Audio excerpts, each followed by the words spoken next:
We've heard a lot about the violence across the water, but we haven't seen it here.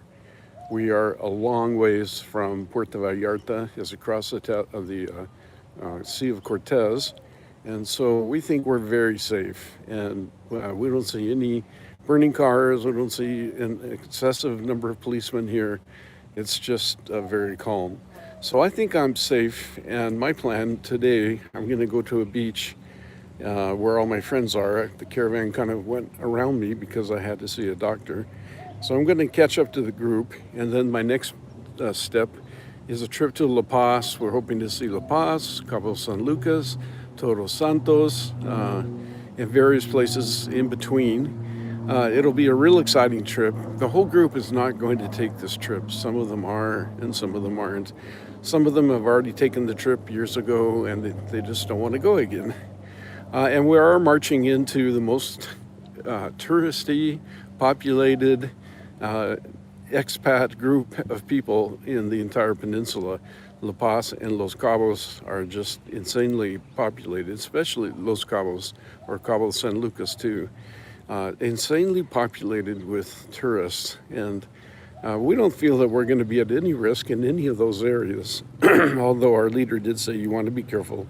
One of our members is going to go to Agua Verde, and that road is just killer. It's a very difficult road down, and they're going to give me a road report and tell me whether I could take my Sprinter there, because that's the kind of camping I like to do. That is way off the beaten path. It's as remote as you can get, and but spectacular, spectacular scenery that you'll find. And so I'd like to go there, but I also don't want to have to get towed out. And I've heard that some sprinters do have to get towed out. Other people tell me that it won't be any problem. So we'll have to see how that works. Mexico is spectacular, and the people are so friendly. All the propaganda that we're getting in our press is disturbing. For example, Fox News put out this report that 28 people were killed during the attack on the cartel. What they didn't tell you is not one single tourist was killed or hurt. In fact, the cartel put out a message to the public: go inside and stay away from us so that you don't get hurt, because they don't want to attack the tourists. They have a lot of money invested in tourist-related things here, and they don't want to offend the tourists. And of course, the military and the government also doesn't want to offend the tourists. So the dead were Mexican nationals, people who were in the military and police force, and the cartel members. Those are the people that got killed. It was a fight inside Mexico. A lot of people are wondering, well, should we send the U.S. troops to Mexico? And my personal feeling is, if Mexico would allow it, because they would have to allow it, it's probably the only way that they could really take on the cartels.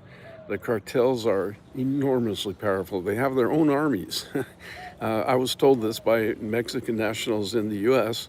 They said, man, they got their own armies. They have bazookas and rocket launchers and high-grade military equipment, and it would be quite a fight. And it's not like there's one house where all the cartel members are.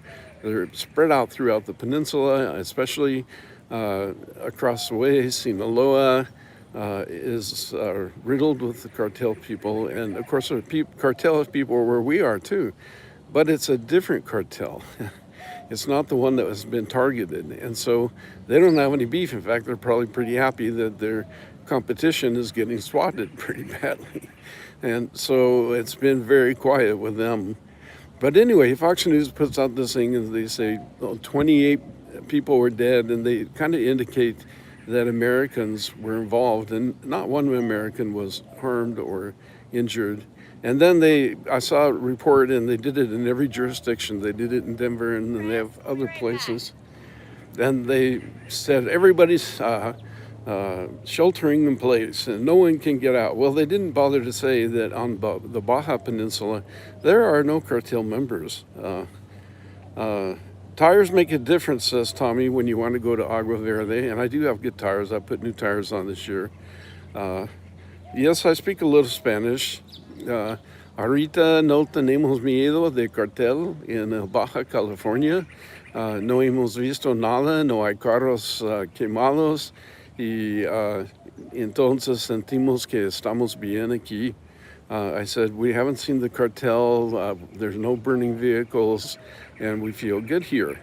And I really appreciate you guys joining me. I've got Tommy and Justice Keating and Tommy 326 and Lucia Farias and Mathedenos. I can't pronounce it.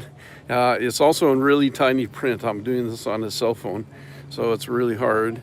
We have Tommy again. I'd like to show you where we are, and if you stick with my videos at Traveling Timothy, I'll show you. I'm in an RV park. It's the coolest park. We are in the best place in all of the city.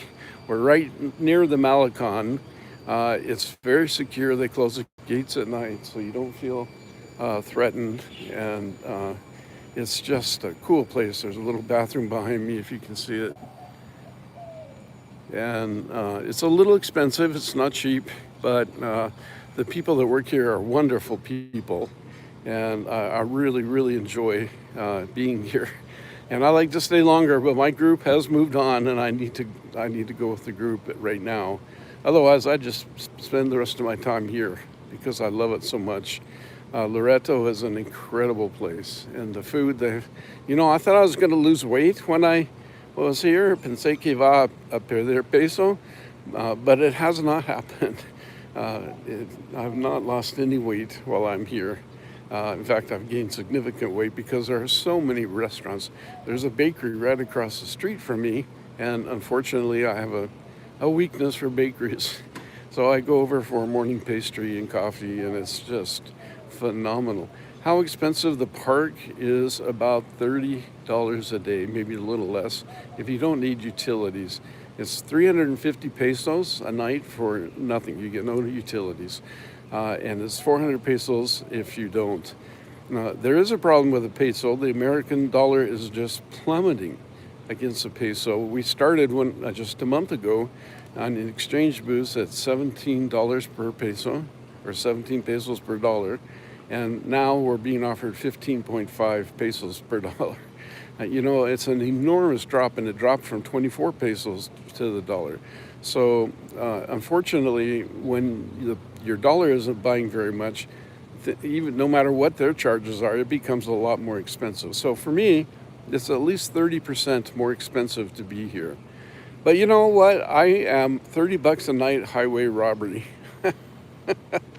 Well, I know there are cheaper places, but there are not cheaper places better located. And what you're doing is paying for the location. I go out every day on my e-bike with my cat and take her to the beach. I spend the night on the Malecon, not the whole night. I go out and photograph it and eat there, and you're right there. Yes, it's expensive, but for Mexico standards, but it's really not that expensive. Well, guys, I really appreciate you being here with me. It's really an honor to have this many people checking in.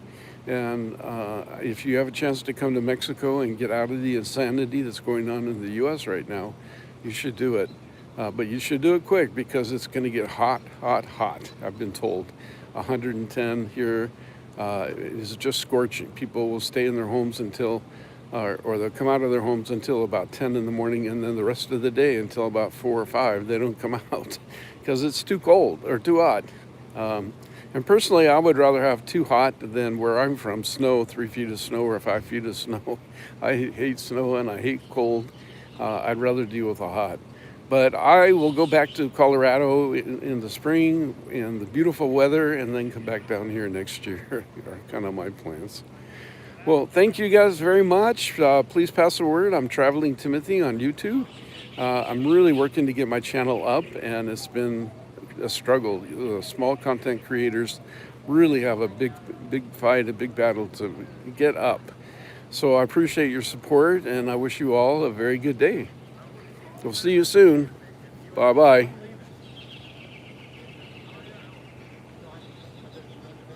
I can figure out how to disconnect this thing.